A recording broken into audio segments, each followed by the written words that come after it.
Hello. You could be someone, you could be lots of someones, you could be no one. That is the exciting thing about this digital hub. Well, for all or none of you, my name is Ariel Leaf. I have been a Fringe performer, a Fringe volunteer, and a Fringe staff member. My first Fringe show was in 1999, which makes it 21 this year. It's an adult in the era of COVID. Hooray! But one of the most lovely things about Fringe is that you learn how to grow as an artist, and in 2013 I did my first solo storytelling show. Storytelling is a great format for the digital hub, so here I am. This time you're going to hear a collection of stories, 3 of which are from different solo shows that I've done in the Fringe. One is from a group show that I did, and one is brand spanking new. So I hope you enjoy it. We are going to start with one from my first show, Died in a Trailer Park, Woke Up a Mermaid, one of my all-time favorite stories to tell. It's called God's Country.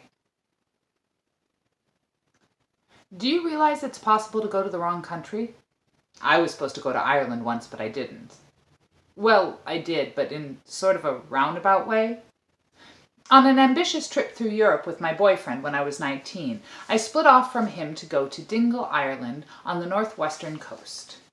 A friend of mine had been there many years in a row, and I liked the idea of going somewhere I would get a warm reception. But I totally fucked up my journey on the way. See, there are 2 ferries out of France, one in Calais and one in Cherbourg, and I went to the wrong one. You know, easy to do, right? They both start with C. Well, my train out of Paris was running late, first off, so I was the last one to board the ferry, and I was rushing, so I missed any signage I could have seen warning me about my destination. Also, the country I was trying to get to and the country I ended up in both ran on the pound, so when they asked for payment in pound, that didn't clue me in. I'm real sorry, all I have is francs, is that okay? They rolled their eyes, took my francs, and hustled me aboard. Once aboard, I went into the giant lounge, got a drink from the bartender, and settled into an oversized chair to wait out what I thought would be an 11-hour journey. About 20 minutes into the trip, an announcement came overhead. "Good morning. Your arrival time in Dover, England will be..." What? What did he say? I look around to see if anybody else has heard this and is reacting in a similar fashion to me. Nobody seems to be giving it any notice at all. I walk over to the bartender. "Excuse me, I know this is silly, but where exactly are we headed?" "Well, Dover, England, ma'am." "Had you somewhere else in mind?" Fuck. What do I do? What would Jesus do? Jesus would jump off the boat and walk across the water to Ireland. That's not helpful. Okay, if I get to Dover and I turn around, no, I'm going to lose almost 2 days out of 6. I don't want to do that. Well, there's got to be ferries from England to Ireland, right? Maybe if I can get to London, I can get a train to the coast and I can catch a ferry there. Oh, but 2 train trips, that's a lot of money. I don't have a lot of money. I know. I saw a bunch of tour buses loading onto this ferry. I bet some of them are going to London. I begin making the rounds. To this day, these are some of the most awkward conversations I've ever had. "Excuse me, are you a tour bus driver? You look like a tour bus driver. You are? Oh, that's great. Is there any chance you happen to be headed to London? Would you take me?" And they all said no. Now, granted, I was sort of a bedraggled little 19-year-old, but not one of these motherfuckers hesitated to turn me down. Then a tap fell on my shoulder, hesitant and soft. I turned round to see the face of a 60-year-old man, his face wrinkled with worry, concern. Miss, you really shouldn't be doing that. It's not safe to be asking rides from strangers." His accent was so unusual. It wasn't British, it wasn't Irish, it was lilting and soft, contrasting his worn and callous hands.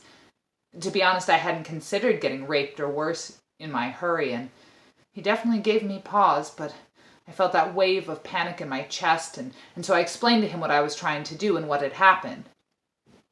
"The wrong ferry, lass. How in God's name did you manage that? And you're trying to get to Ireland, you say?"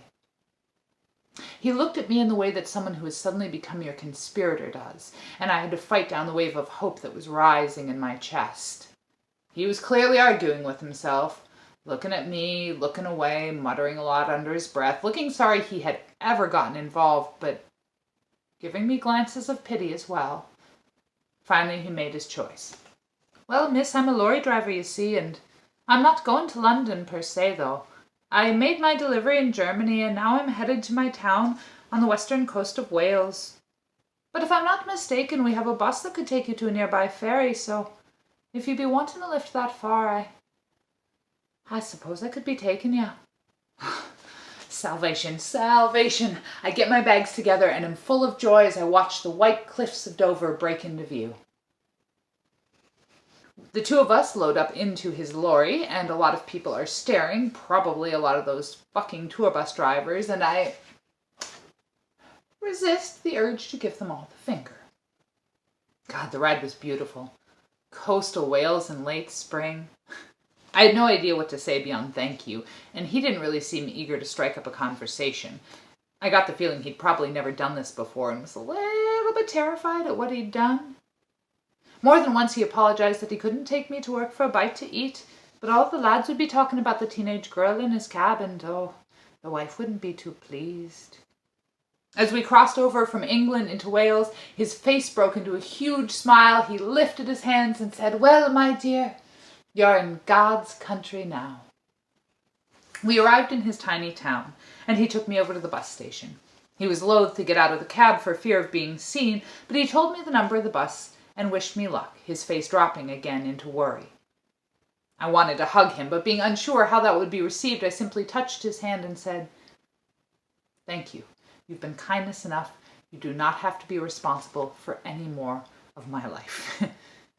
He reluctantly waved goodbye, started up his truck, and drove out of my story. I waited a while. I ate a few cookies. I smoked a few cigarettes. Finally, the bus arrived. I hopped on, sat near the driver, and paid the fare. A little ways down the road, I had leaned over. Excuse me, I know this is silly, but I'm trying to get to the nearby ferry, but I don't actually know what stop I need. So do you think you could let me know when we're there?" The driver looked at me startled. "What, the ferry, you say? Oh, no, miss, there must be some mistake. That ferry don't run till June when the tourists arrive in earnest." "Oh, no. Oh, no. Okay, well, my mistake. Yeah, you know, these things happen. Do you know if there's another one I could get to?" He shook his head at first, but then tilted it. "Well, I can think of one, but, you'd have to be up for a challenge to get there." I explained to him everything that's happened and made it clear that I'm in for a penny, in for whatever kind of pound somebody wants from me. "Well, there's another bus that you can get on, to be sure, but after you get off it, you're going to have to be up for quite a hike. It's about a mile or so. You'll hit the largest lorry stop in all of Wales, and surely someone there'd give you a ride. And the folks there have been known to give a ride from time to time, and you being a girl, they won't be fearing their wallets and all." "You sure you want to be doing that?" No, not at all. The idea of randomly walking in a direction to hopefully reach a truck stop where maybe I get a ride. But I had begun to feel this sort of determination that couldn't be stopped, an odd sensation that I just needed to keep going, keep pushing, keep trying. So I said, "Yes," and plastered a smile on a face that had now been awake and frantic for the past 19 hours. So he dropped me in another unnamed town at another tiny bus station, gave me a bus number, and said goodbye. He probably went home and had a laugh over a pint with his mates about me, and good for him. If I had a sense of humor at this point, I would laugh at me too. Next bus arrives. It's about midnight at this point, and the only people on this bus are a couple sitting up near the driver. Not wanting a repeat of the past ride, I begin to explain what I'm trying to accomplish as soon as the bus starts up again. "Yeah," the driver and the couple agreed. "Yeah, there's a ferry at that stop, to be sure." Then the girl broke in, "Oh, but does that ferry run tomorrow morning? Or is it the day after? It's every other day from what I know." Oh, fuck me. Okay, let's recap. So after I walk, a mile or so in the middle of the night to a truck stop and pick out the least skeeviest driver with the hopes that he's going to keep his fucking hands to himself, I still might not get on the water. But then the girl says, "Wait, you want to get to Ireland, yes? This is what's important, not where you catch the ferry." Well, we'd be headed to Pembroke, our home, and there's a work ferry I think be leaving around 3 a.m. Lots of lads go over and work the coast, you know. It'll be tight, but our mates are meeting us there in the car and giving us a ride. We can squeeze you in, and we should be able to get you there on time. 2 hours of anticipation and total exhaustion pass. I keep them entertained with the tales of the past 6 weeks and the hijinks that have led me to cross paths with them. Truthfully, I'm fearing this is all a mirage and I'm never actually going to get there, but I have nothing to lose at this point. Around 2:15, we roll in. I'm shoved unceremoniously into a car that bursts into laughter when my story is explained, and we begin hurtling down the road at a breakneck speed. Pull into the port, and there is a ferry. I bolt from the car shouting, "Thank you!" trying not to kiss the ground and kiss everybody in it. I get in line, and then I ask the guy at the ticket booth where we're headed, and as he gives me a look that says, "Why are you getting on a ferry when you don't know where the destination will be?" he says, "We'll be landing in Rosselaire in about an hour, miss." Rosselaire. Holy shit, that is exactly the town I was trying to get to. That's the town that my big old ferry would have gone to. Now I can just take a bus to Dingle without having to worry about any more trains, lorries, or fuck for all along the way. I pay my fare and jump on board. Now, this is not the Dover ferry. It is dingy and cold and rusty, but at this point, it is fucking heaven. I entertain myself by wandering around looking at the different billboards on the wall and the different posters up. I steal one that says, "Backpacker, tourist, or terrorist." We pull into harbor and I begin to feel true exhaustion set in. I'd been up for over 26 hours at this point. I went into the cafe that sold bus tickets and was informed the bus would leave in about an hour and a half. Would I like some breakfast and tea? Yes. Yes, I would. I get a plate of beans, toast, and egg, and a cup of black tea with cream, and I sit down and just begin to shovel that shit into my face. Halfway through the meal, I hear a horn, and I look up to see a giant luxury ferry, the one I should have been on, coming into harbor.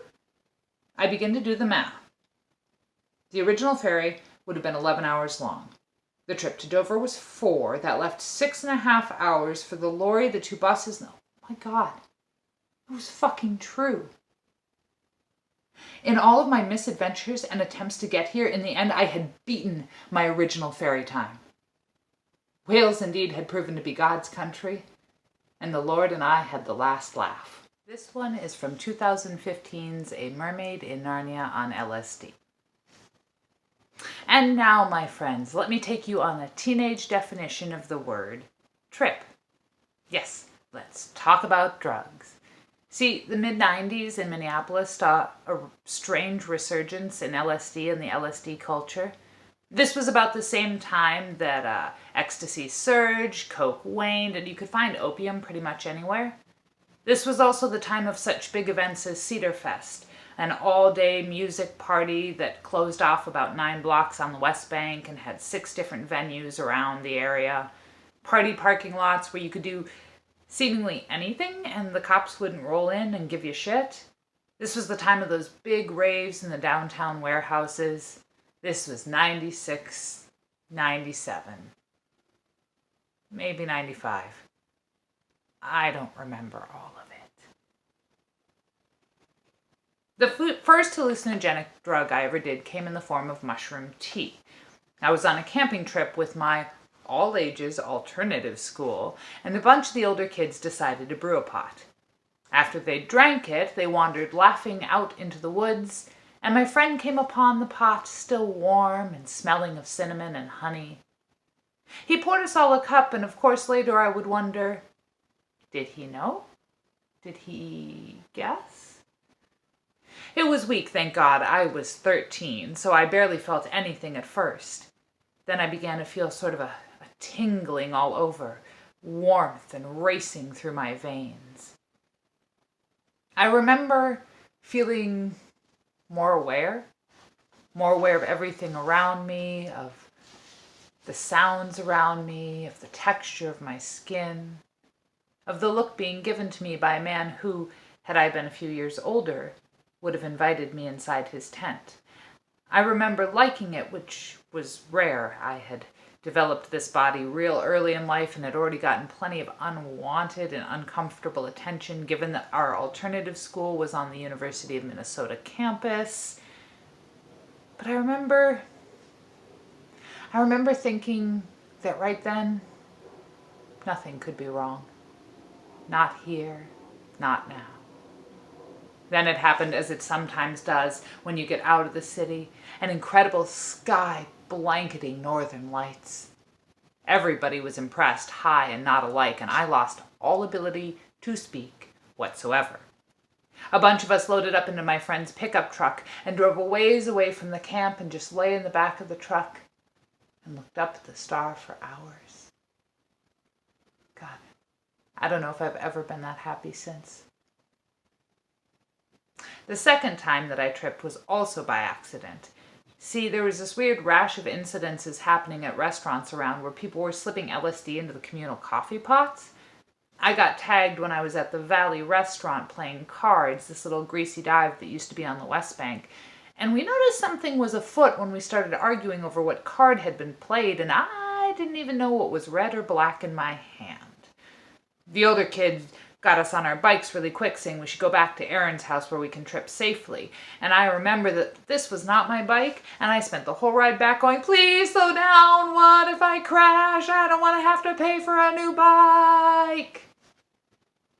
After a while, I started taking it intentionally. Sometimes I'd take 2 or 3 hits and go on a super adventure. Sometimes I'd take half a hit and ponder the universe. Sometimes I'd take half a hit, ponder the universe, get my boyfriend to take half a hit, and then talk about our relationship. And how cool the Christmas lights looked in his room when you swayed your head from side to side.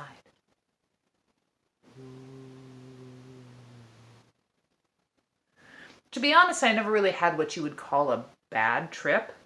I found acid incredibly liberating. I was not as fond of mushrooms. I didn't like the weird tingly body high. I liked the mind high. I liked how you would frantically talk and write and try and figure out how to answer all the problems in the universe and then forget them, 20 minutes after you came down. I loved how alive I felt, how different the world looked. I liked to play with that difference. Sometimes when I'd been tripping all night, I would go downtown Minneapolis at 6 a.m. and I would sit there and just wave at all the little worker mice as they made their way into the glass cages. I shared a trip with a young female friend of mine named Molly once. The 3 of us had dropped acid together, her sister Iris being there as well. I feel like it was a really significant amount, like maybe even 4 or 5 hits, which is a lot for me.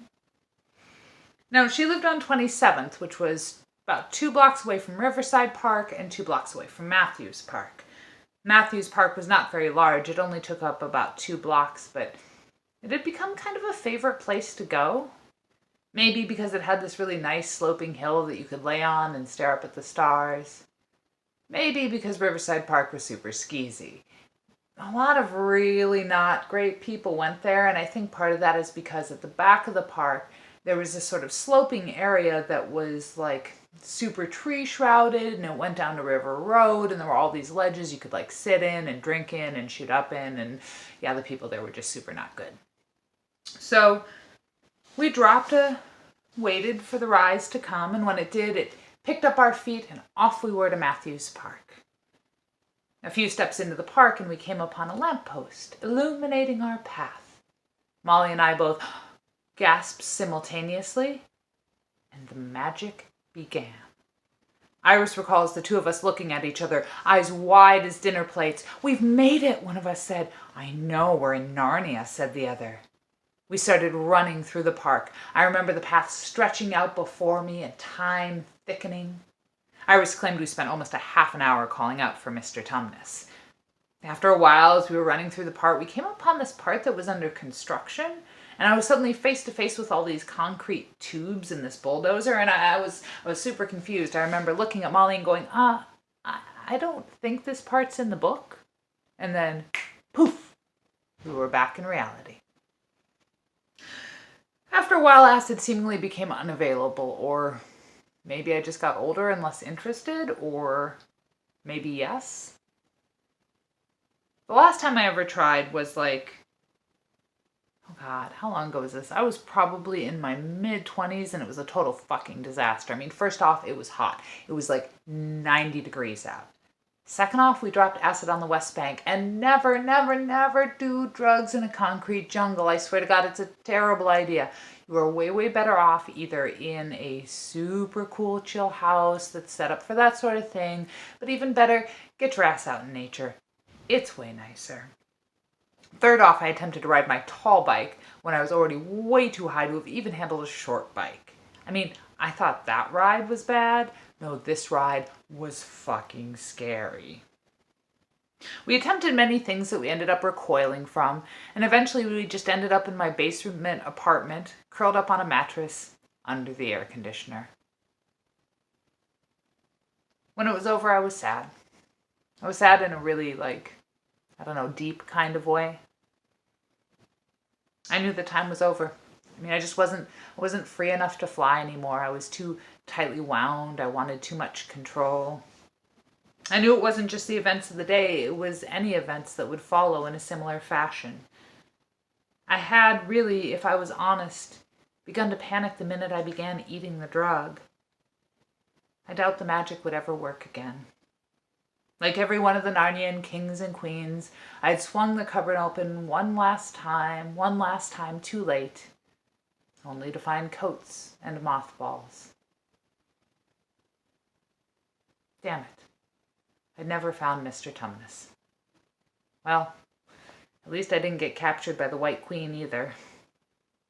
At least I came out of my heavy drug use unaddicted and really unafflicted. These days, I'd call that a happily ever after. This one is from a show I did with a whole number of people in 2016 called Dis/Connect.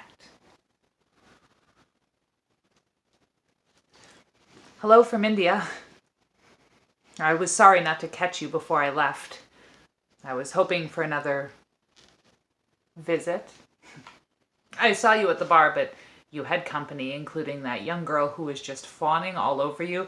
And, I didn't want to laugh at her or dash her young hopes. I mean, young, what was she, like 18? God, it's as hot here as it was when you threw me over that bed frame.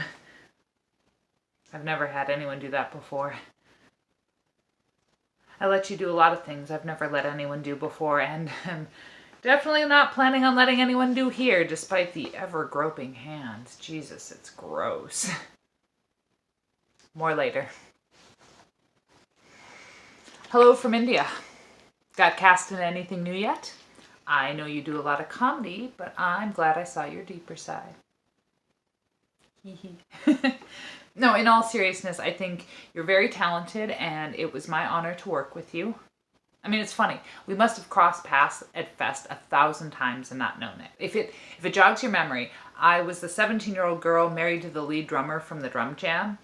You know, the one who replaced the guy who got fired for having an underage girlfriend. I hope to see you do more stuff and to do more stuff with you. Good Lord, is there any way to avoid a double entendre? You seem patient with how much I wanted you in both regards. You didn't let me give it up right away, and I appreciate that. The way I dogged after you, you could have fucked me in a heartbeat. But you saved me for your birthday. And I liked being a birthday present. More later. Hello from India.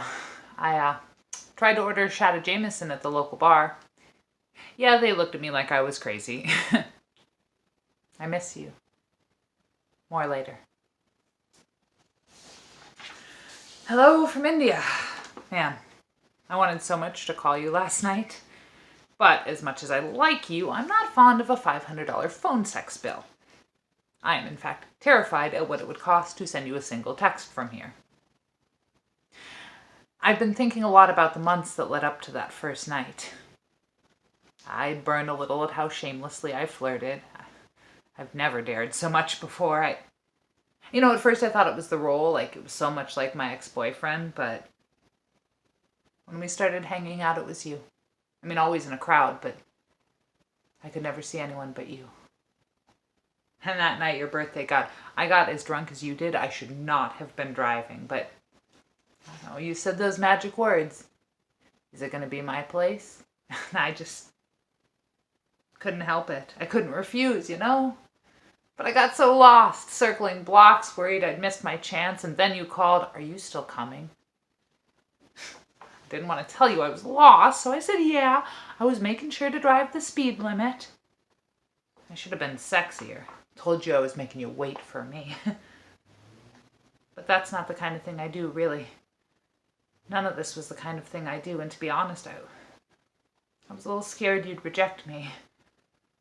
I had thought you'd been turning me down before, but then realized you were just being a gentleman, Thankfully, I found it after only a couple more wrong turns. And were you impatient? I don't remember if we even said 3 words to each other before you threw me down. God, and I hated waiting so long for the second time. You didn't come out on the regular Tuesday night for ages, and I worried that I'd done something wrong. Silly me. Now, of course, halfway across the world, I have to wait even longer. And that's the worst. As cool as all of this is, I'm counting the days until I return. More later. Hello from India. I'm beginning to wonder if I'm writing a fictional person. The you I want you to be looking back. I mean, that's silly, right? Almost as silly as asking you this question when I'll be in Varanasi before you could even reply. More later. Hello from India. It's the idiot. Yeah, I'm beginning to realize that now. That's the funny thing about travel. The empty time. On the train last night, I was thinking about you. I'm always thinking about you, but I began to wonder. Maybe you weren't saving me for your birthday. Maybe nobody wants to be alone on their birthday. I don't want to think that way, but there's the fact you didn't come back to the bar for weeks, and look, just please tell me the second time wasn't a pity fuck. Please tell me I didn't make a fool out of myself. More later. Hello from India. I remember where I saw that girl before. The girl at the bar. The young girl. The 18-year-old girl. At your house for a barbecue. And as young as she was, I have to admit you're closer to her age than you are to mine. God. Was I just some old washed-up would-be cougar? That would explain why you didn't return any texts before I left town. That would explain her hand on your arm. And oh God, that would explain the looks the others gave me. As I write this, my face is burning, and it isn't the 117 degrees everybody knew. Everybody but me. I should have known better. 5 months of shameless flirting and you didn't ask me out. 5 months where you caught me looking at you, but I never caught you looking at me. God, I almost want to apologize for my begging, and I almost want to scream. You shouldn't have let me come home with you. You shouldn't have let everybody see me follow you out the door like a goddamn fucking begging dog. God. I'm so glad I'm in another country right now. More later.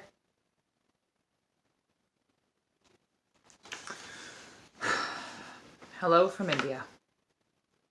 I just wanted you to know this is the last I'm going to send you, and I won't call you when I get back. Call me if you want. Otherwise, I get it now. I just saw what I wanted to see. The story is from 2017's A Mermaid Abroad and a Fish Out of Water, a collaborative storytelling show that I did with Scott Froelich. A civil war changes everything about a country. Well, most of the time. When you hear a civil war has happened somewhere, you imagine buildings torn down, children fleeing, possible genocide, and certainly complete upheaval, do you not? I mean, I know I do, and in this case, all of these things happened. In part of the country, at least. A little backup. In 1984, when I was 5 years old, my mother received a sizable inheritance. She took me and my stepfather around the world, Africa, England, Europe. We returned home, but were still itching for more adventure, so we ruminated on all our stops along the way. Well, I mean, they did. I was, 6. And decided to return to communist Yugoslavia. At the time, it was still held together, though Tito, the ruler, had died in 1980. There was an art school there my mother wanted to go to, though sadly, when we arrived, she was told she was too old to attend. Nonetheless, we were determined to remain, and rented a house below a couple who had a son about my age named Gregor. Gregor was a sensitive boy, and over time I would grow to be his protector, keeping him from older and crueler kids who teased him and threw snowballs at him. We remained there for about 9 months, during which time I was enrolled in school. We were very lucky that our afternoon teacher knew a little bit of English, and that I soaked up the language as well as I did. I made friends very quickly, my best friend being a girl named Katya, and I learned all the rituals, including donning a little blue hat with a little red star and singing praises to our deceased leader. When we returned, Katya was the only one I stayed in contact with. Eager to work on her English, we became pen pals. But conflict began to involve the country, and in 1991, the last thing she ever sent me was a pin that said, why you asked for it. Independent Slovenia. Yugoslavia split apart into 5 countries after that, and though I didn't follow the news intently, I was aware of the terrible wars in Bosnia and Serbia. What happened to the other countries, however, was far less clear. Now, as teenagers do, I got lost in my own universe. I left home, got married, got divorced, enrolled at the U of M, yes, all while I was a teenager, without really thinking much about the past. My childhood journeys felt far away and unreal.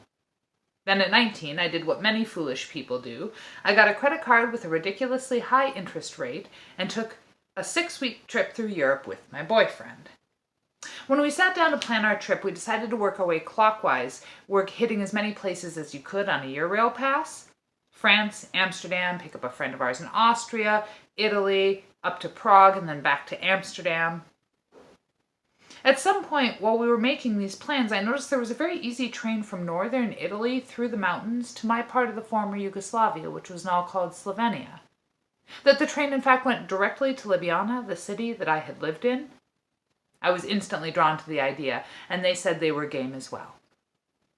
I had no idea what we'd be going to. I began to research and discovered that Slovenia was not really involved in any of the former conflict. It seemed to have stayed pretty stable and was open to tourism. I found a photograph of myself sitting in the tail of a stone dragon and got the idea that if nothing else, I wanted to go and recreate that photo. So off we went, gallivanting our way around the globe. After many stops, we arrived in Ljubljana and checked in our reserved rooms in what was normally a college dormitory but was available, it being the summer and all. I was nervous and excited. I had few memories, fleeting moments here and there, and I knew there was a chance this wouldn't be as special as I hoped, but it just felt, monumental to be there. When we went out exploring, I marveled at the city. It seemed completely untouched by strife, and it was active. I researched where the statue was, and we headed for the old part of the city. They still had farmers markets with old women wearing scarves around their head, pushing little carts, and everything felt, out of time and kind of magic. When I got to the statue, everything in me just tingled with excitement, and I studied the image carefully before sitting in the tail and smiling for the camera. But what next? I suddenly wondered if Gregor and his family were still there. Foolishly, I hadn't considered this before, and I had no address, and this was long before the common use of things like Google Maps. I weighed all this and thought, you know what? What the heck? I'll call my mother. Maybe she's got the last names written down somewhere or something. But she had more than that. She did have an address, 550 Malavas Road. I began troubleshooting with her. How do I find this place? Then she said, "Are you near town?" I said, "Yeah." "Are you on the main road?" I said, "Yeah." She said, "Well, there's a bus that runs south from there that we used to always take. I think it was 4 or 5 stops to our place, and we were right off the main road." Fascinating, but that's crazy talk, right? I mean, 13 years and a civil war later, right? But we had nothing to lose. So we stood at the nearest bus stop and got on when it arrived. We took it 4 blocks and got off. I looked around hoping something would jog my memory, but nothing looked familiar. I spotted a car repair place on the corner, and I thought maybe the address might be familiar to him.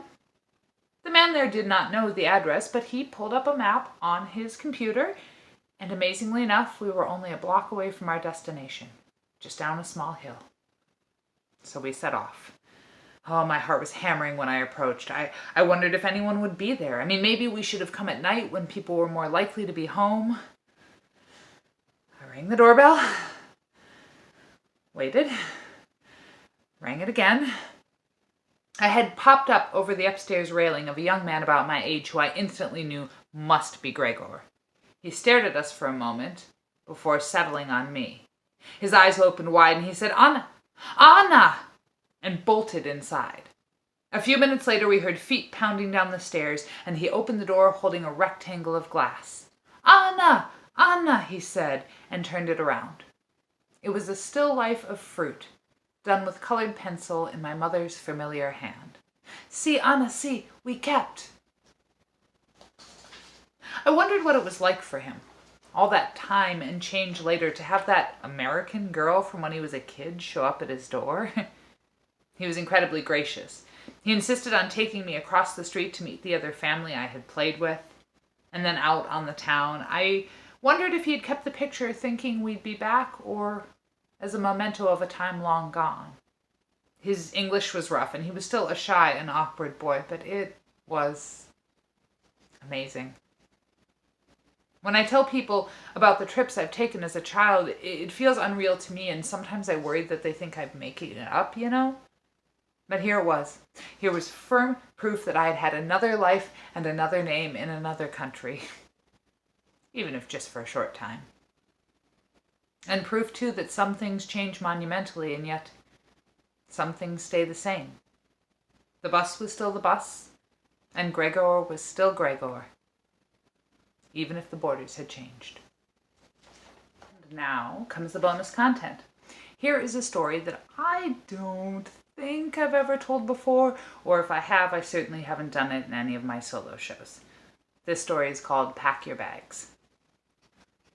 So at last, after many weeks or months of hurtling yourself through time zones and navigating strange cultures, after marveling the sights and sounds and smells, after trying things you never thought and changing your mind at the last minute, after all is said and done, you head on home. This should be the easiest part of the trip, right? 'Tis but a long hop, skip, and a jump till you're finally using your own shower, missing your adventures but loving the siren sound of your own bed and pillows. A drive home that doesn't involve the opposite side of the street, a wrong turn, or sacred cows in your path. If you're smart, and if you're safe, and if the gods are with you, you'll be fine. Eschew one of those things, however, and you've got a chance to be royally fucked. 2 out of 3 of those things could be totally your fault, and this was totally, without question, my fault. My fault for 2 reasons, actually, and bad luck, which also became good luck. But I'm getting ahead of myself. I took a trip to Amsterdam with 2 female friends of mine for just pure enjoyment. I had already been many times, using Amsterdam as a convenient stop for a day or 2 before going further east to break up the flight. This time was not such a voyage, however. It was done so I could simply enjoy the city itself without rushing anywhere, and so I could give the friend a gift of a lifetime. I was doing fairly well for money at this time, and had always been spontaneous, so this adventure began when I showed up at our multiple place of work and told her she better get a passport, because I'd already bought her a plane ticket. The look on her face, completely worth the $600 I spent. Oh, $600. God, remember when flights were that cheap? The trip itself was uneventful in the best possible way. We were silly, we were stoned, we ate everything we saw and giggled together. We were free and unharassed and able to do just, whatever we pleased. It wasn't a long trip, but we cherished every moment. I, however, decided to be a show-off. I did what I had once done before and decided to smuggle a bunch of hash home in my briefcase. I don't know why I felt the need to do this. It was dumb. I could get plenty of weed at home even if I couldn't find hash, but I think I wanted to appear bold and have something to brag about. I did it in my usual way. I bought about 100 pieces of assorted hard candy, opened a few, ate them, and then shaped the hash to be the same size as the candy and wrapped them back up in the wrapper, threw them back in the bag. Overall, this seemed a good method to me. Even if anyone went in the bag to search, they'd have to search and search before they hit upon one that wasn't a sweet. Yeah, but it was still stupid as fuck, and I admit that. So, we get on our flight home. I have it in my check bag, so it won't end up going through the scanner with me at customs. My name isn't on the bag, so if it gets discovered, or if I see cops or something on the other side of the customs, I can just, abandon it and lose a few changes of clothes I have rather than go to jail. I wave goodbye to my bag, and we catch the first flight to Chicago. We all go through customs there. That's where we will go through customs, and then we will meet our bags in Minneapolis after a tight connection. Well, that was the plan anyways. Haha. Plans. When we arrive in Chicago, we're informed that our luggage has been lost and that we need to come into another room to get our names taken, and then we'll do customs there instead of in the usual place. We are then taken into the smallest airport room you've ever jammed 500 people into. It is tight and crowded, and somehow I got pushed to the back and lost my other two friends. I try to get someone's attention and say that I'm going to miss my connecting flight, but I'm met with a bored look and many people here are trying to get onto their flight, ma'am. I look around again, and my friends are totally gone. I get my name taken down, and then sit to wait for custom agents to arrive. The clock is ticking. It's hot in here, and it's boring, and my anxiety is fucking rising. I need to get out of here. Bomb dogs come through, dogs come through. One sniffs me pretty closely, and I wonder if the smell of smoke is still in my hair. After enough time looking around the room, I notice a door on the left wall. It's not part of the custom lines at all, but it's opening and closing, and airport personnel go through it on occasion, and it seems to respond to anyone who comes up to it, and my heart starts to pound as I contemplate doing the impossible, the daring, the totally idiotic thing of making a break for it. I mean, fuck, if I get stopped, I have no idea what the consequences will be. I sidle in that direction. It's chaos in here. Tempers are rising. Agents are not arriving. Everyone seems more fixated on themselves than on others. I pause, take a deep breath, and walk through the doors. Into the main airport. There's no security on the side. Nobody notices me. I almost feel like I've teleported. I turn around and look, and there's nothing to even really suggest that there's a room behind me. I seem completely free, however, this does not cause me to lollygag.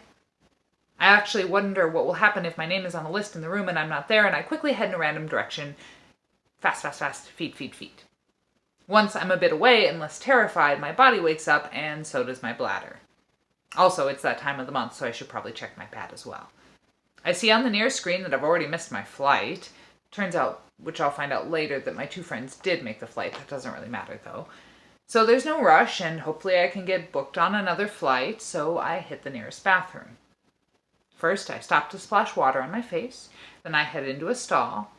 I sit down and unzip my purse to get a feminine product when I see in full sight a joint and a bag of weed. Holy shit. Holy shit. Stupid, stoned me must have forgotten to clear out her purse before leaving the hostel. Oh my god. Had I gone through customs, this would have shown up right away. Clear as day. I would have been fucked. I feel faint immediately, and I actually have to put my head between my knees. What a stupid fucking mistake. Who knows what kind of hell I might have endured that day due to my fucking negligence. After changing my pad, I throw the baggie and the joint into the toilet and tell myself right then and there that not only am I going to just be more careful overall, I am never going to smuggle anything back ever again. No, this is different, sure, but I feel like the fucking cosmos is screaming a lesson at me right now that I better learn. Not one to believe in God, but not sure how I feel about luck, and simply so horrified I have to do something, I squeak out a little, Thank you to whoever and whatever showed me that magic sliding door. I say that to the ceiling of the bathroom stall, and then I stand up feeling wobbly as fuck and feeling like I just dodged a moving train. The rest of the airport was a blur. I got a new flight home, no trouble with my bag at all, everything was where it should be, but I was left with no sense of victory.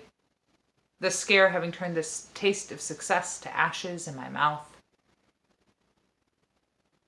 Perhaps this was the moment I stopped being an indestructible child, an immortal teen, and became an adult. Perhaps this was the moment I realized how possible consequences were. I can't promise you I never made stupid choices again, but I can promise you I made some broke kids happy the next time I went to Amsterdam by giving them all of my leftovers before heading to the train station. Thank you very, very, very much for watching this show. I hope you enjoyed it. I hope you're having a great virtual Fringe. This is my 21st year doing Fringe, which basically means that I turned 21 during Prohibition. Please, please, please go and donate to the Minnesota Fringe. There are thousands and thousands of people who need our money, but we need the Fringe to happen again. They're about 25,000 short of their goal. Let's do this. Come on, let's do this. Let's do this. Good night.